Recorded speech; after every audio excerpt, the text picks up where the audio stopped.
Assalamualaikum warahmatullahi wabarakatuh. Waalaikumsalam warahmatullahi wabarakatuh. Alhamdulillah, puji dan syukur kita panjatkan kehadirat Allah Subhanahu wa taala. Di pagi ini kita memulai aktivitas kita belajar dan praktek di kebun ya. Jadi sebelum kita belajar, ini sedikit Bapak sampaikan. Di dalam kita berusaha tani ya, di dalam berusaha tani itu banyak hambatan, ujian yang sering dihadapi. Makanya banyak petani-petani muda itu kecenderungan dia mengambil usaha di luar daripada bidang pertanian. Kenapa? Karena risikonya terlalu besar ya. Jarang sekarang itu anak-anak alumni sekolah pertanian, baik SMK maupun universitas, itu ketika dia lulus dia mengambil usaha di sektor pertanian, artinya usaha budidaya tanaman ya. Kecenderungan mereka adalah bekerja di perusahaan swasta atau menjadi ASN di pemerintahan.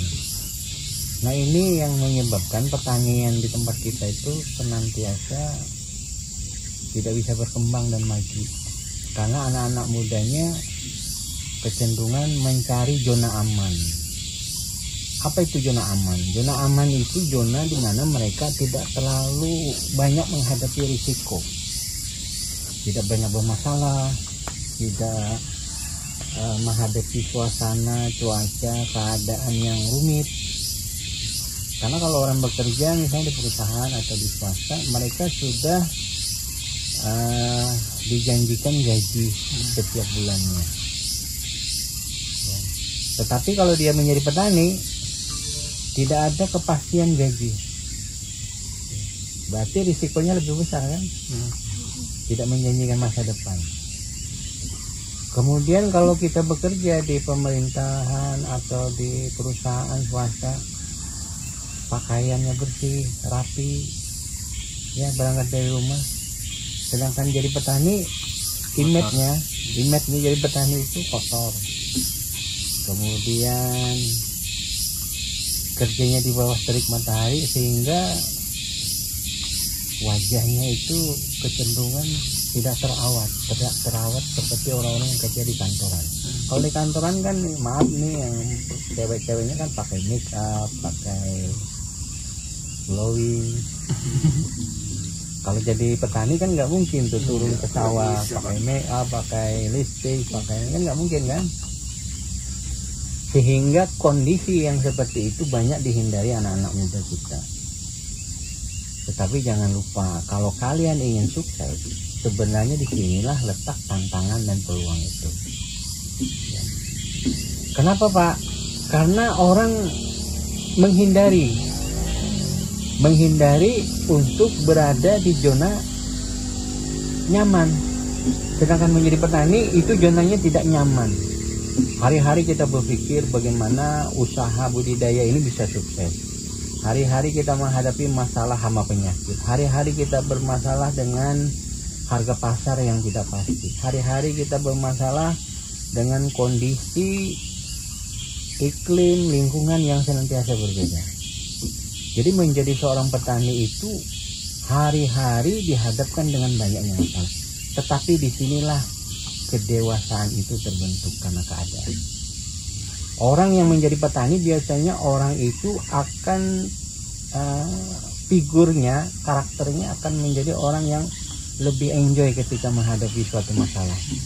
Karena hari-hari berhadapan dengan masalah, sehingga masalah menjadi teman dan sahabatnya. Masalah bukan untuk dihindari, tapi masalah itu untuk dihadapi dan diselesaikan. Menjadi seorang petani itu harus menghadapi masalah dan harus bisa menyelesaikan masalah. Kalau tidak bisa menyelesaikan masalah, maka disinilah kegagalan di dalam berusaha. Bisa dipahami ya? Peluang kita adalah yang sedikit ini. Nah sekarang bagaimana supaya bisa menangkap peluang tadi supaya kita menjadi orang yang sukses? Disitulah kita berusaha tani harus punya cara, strategi supaya bisa menghadapi ujian, tantangan, cobaan di dalam usaha tani itu kita bisa fix bertarung menghadapi itu. Jadi kalau kita menjadi pegawai di swasta atau di pemerintah butuh waktu sekitar 30 tahun baru kita bisa menduduki jabatan di eselon ya, bisa eselon 4, bisa eselon 3, bisa eselon 2. Butuh waktu 30 tahun. Sehingga kita bisa menjadi orang yang sukses. Kalau di swasta itu anggaplah 20 tahun lah jadi manajer puncak atau direktur ya. Jadi perlu waktu 20 sampai 30 tahun. Menjadi seorang petani tidak perlu waktu lama, cukup 5 tahun. Asalkan istiqomah, ulet, tekun, semangat, dan tidak keluar daripada barisan itu sebelum menjadi orang yang sukses. Paham, Nur? Jadi Bapak umpamakan, kalian ini kan berbaris nih. Nur ada di posisi depan. Nur sekarang jadi orang sukses. Kita anggap seperti itu. Ini di dalam filosofi istiqomah. Jadi orang yang istiqomah itu orang yang sukses nantinya. Nah, Nur posisi di urut 1. Dengan waktu, dengan keadaan, maka akan terjadi perubahan. Yang tua ini akan digantikan oleh yang muda. Maka majulah Indah menjadi urutan pertama lagi. Nah, Nur sudah berubah dengan kondisi keadaan dan lain sebagainya. Nah, jangan jangka waktu rentang waktu ya, perubahan dan lain sebagainya. Akhirnya Nur Indah dari posisi di depan nanti akan digantikan oleh posisi yang di belakangnya. Majulah lagi Adi ke depan. Dengan kondisi keadaan dan lain sebagainya, akhirnya Adi juga sampai di posisi depan, nanti dengan keadaan digantikan lagi oleh Renal. Prinsip hidup kita di dalam berusaha tani, jangan keluar barisan sebelum kita sampai di urutan pertama. Paham?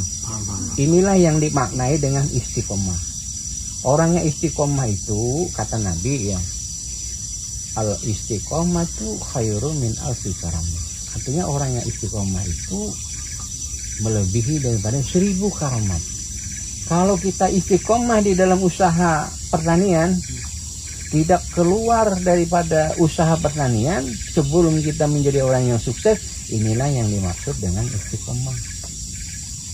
Ketika misalnya kita memulai usaha, ujian datang berupa apa? Modal ada apa enggak? Ada modal cukupnya. Modalnya paling tidak modal tenaga dulu lah ya.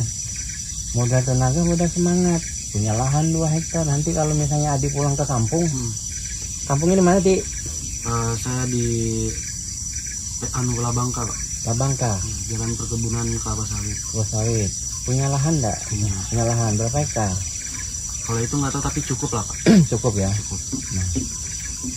Rena punya kebun juga, punya lahan? Punya.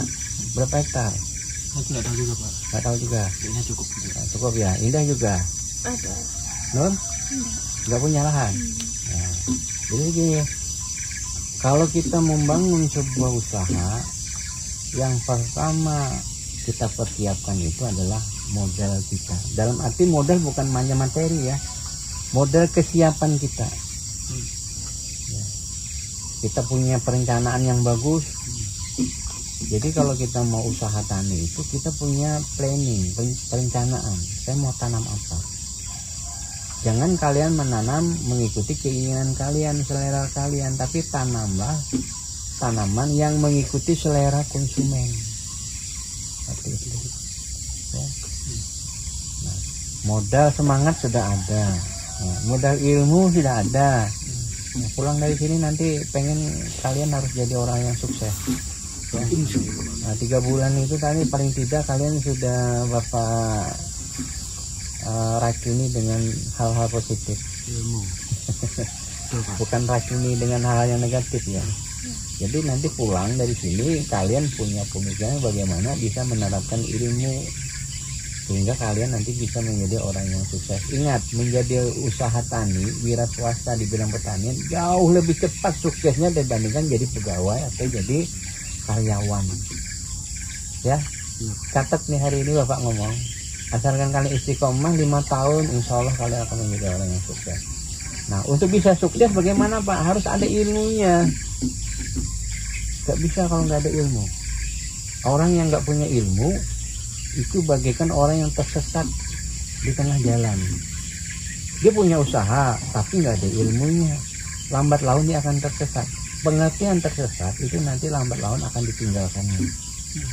Tapi orang yang berusaha dengan adanya ilmu, maka dia akan berjalan seperti di tengah malam gelap gulita, tapi ada cahaya yang menuntun dia sehingga dia sampai kepada tujuan. Inilah pentingnya ilmu. Ya, tadi modal, semangat sudah ya, lahan juga ada. Jadi jangan konotasi semuanya modal itu dalam wujud materi, uang 10 juta, nggak mesti itu. Ya, yang paling penting itu adalah modal semangat, kemudian modal ilmu. Nah, yang ketiga ini nanti modal kita itu bagaimana istiqomah di dalam melakukan usaha budidaya tadi. Kata pahami ya? Bisa. Jadi menjadi orang yang sukses itu tidak semudah membalik telapak tangan. Ya. Jadi dibutuhkan ketekunan, semangat, motivasi yang tinggi, kemudian senantiasa memperbaiki kekurangannya, senantiasa terus belajar, mengasah diri menjadi orang yang lebih baik lagi. Dan jangan memiliki pemikiran ketika kalian gagal menyalahkan keadaan. Wah, saya bangkrut ini karena teman menipu saya. Sebenarnya kesalahan bukan temanmu, tapi karena kalian tidak hati-hati. Ya. Jadi kesalahan itu bukan kepada orang lain, tapi kesalahan itu kalian lihat adalah kepada diri kalian sendiri. Ya. Pesan Bapak, jangan mudah putus asa, jangan mudah mengeluh, jangan mudah menyerah. Percaya dengan kemampuan kalian, senantiasa berdoa. Yang terakhir itu adalah istiqomah. Jangan keluar barisan sebelum menjadi orang yang sukses. Sesulit apapun, seberat apapun ujian yang dihadapi di dalam berusaha tani, jangan menyerah, jangan putus asa, jangan mengeluh, dan jangan menyalahkan keadaan. Terus berbenah, terus memperbaiki diri, terus belajar. Maka kondisi keadaan yang sulit tadi itu akan menempa kalian menjadi orang-orang yang hebat. Orang-orang yang hebat itu adalah orang-orang yang ketika dia ditimpa ujian, cobaan, hambatan, tantangan, dia tenang menghadapinya dan dia punya solusi keluar dari masalah itu. Orang-orang yang seperti ini bagaimana? Orang-orang yang terbiasa menghadapi masalah. Ya. Mulai hari ini jangan takut menghadapi masalah. Masalah itu jadikan sebagai sahabatmu. Sehingga ketika masalah itu datang, yakinlah ini bagian daripada pembelajaran hidup yang harus kalian lewati. Jadi setiap masalah yang datang itu niatkan di hati untuk sebagai sarana belajar, menjadikan pengalaman hidup. Jadi dengan banyaknya masalah yang dihadapi, insya Allah kalian akan menjadi orang yang hebat. Jadi orang-orang yang hebat yang ada di dunia ini memang mereka itu besar ditimpa oleh masalah. Ya enggak ya? Jangan berpikir orang yang besar-besar itu dia seperti kilat, cepat. Semua melalui proses tahapan. Proses tahapan itulah yang mereka lewati dengan sabar. Terus belajar, terus membenahi diri, terus berpikiran positif. Dan tidak menyalahkan kondisi, keadaan, ataupun orang. Mungkin ini ya pembukaan dari Bapak, kita belajar di kebun ini, nanti kita sambil belajar teori langsung dengan praktek. Nah hari ini kita jalan-jalan, Bapak perkenalkan lahan kita ini. Jadi lahan Bapak ini, lahan kebun ini sekitar kurang lebih 14 hektar. Nah nanti Bapak ajak jalan-jalan supaya kalian bisa melihat-lihat kebun-kebun Bapak ini. Ya, dengan lahan seperti ini, maaf nih, Bapak jadi pegawai. 1 tahun gaji Bapak itu, 1 tahun gaji Bapak itu hanya ditutupi dengan sekali panen musim buah udah selesai. Paham ya? Artinya dengan berusaha tani, dengan kalian membangun kebun, waktu kalian bisa pada saat musim panen, orang datang sini belanja, beli dan lain sebagainya, uang banyak datang. Nah itu cukup untuk kalian hidup 1 tahun. Menggiurkan kan? Iya, menggiurkan lah. Ya itu. Jadi mudah-mudahan apa yang Bapak sampaikan ini bermanfaat. Kalau ada hilaf salah mohon dimaafkan. Nanti kita lanjut dengan praktek. Kita jalan dulu. Jalan-jalan dulu kita lihat kebun Bapak ini apa aja yang ditanam. Ya. Mungkin itu yang bisa Bapak sampaikan. Ada pertanyaan sampai sini? Cukup hanya. Cukup? Cukup. Ya. Ngerti Pak, sama. Bagaimana suasana di sini gimana? Enjoy, enak, santai gimana? Enjoy. Temanya juga alam sih, jadi kayak bagus aja Pak. Suasananya alami ya. Bagus buat vegetarian ya Pak. Oh, banyak daun-daun. Iya. Oke. Mungkin itu ya bisa sampaikan ya. Mohon maaf kalau kekurangannya. Kita akhiri wabillahi taufiq wal hidayah. Assalamualaikum warahmatullahi wabarakatuh. Waalaikumsalam warahmatullahi wabarakatuh. Kirim kuota Pak. Wah, semangat pagi. Pagi luar biasa. Ya, 10 pohon. Jadi kelompok pertama dipimpin oleh Renal dengan anggotanya Nur Hayati. Kita mulai dari sini dulu. Ini jaraknya 1 meter ya. 10 pohon ya, satu kelompok. Oke.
Lihat sini, Dik. Lihat sini, Dik.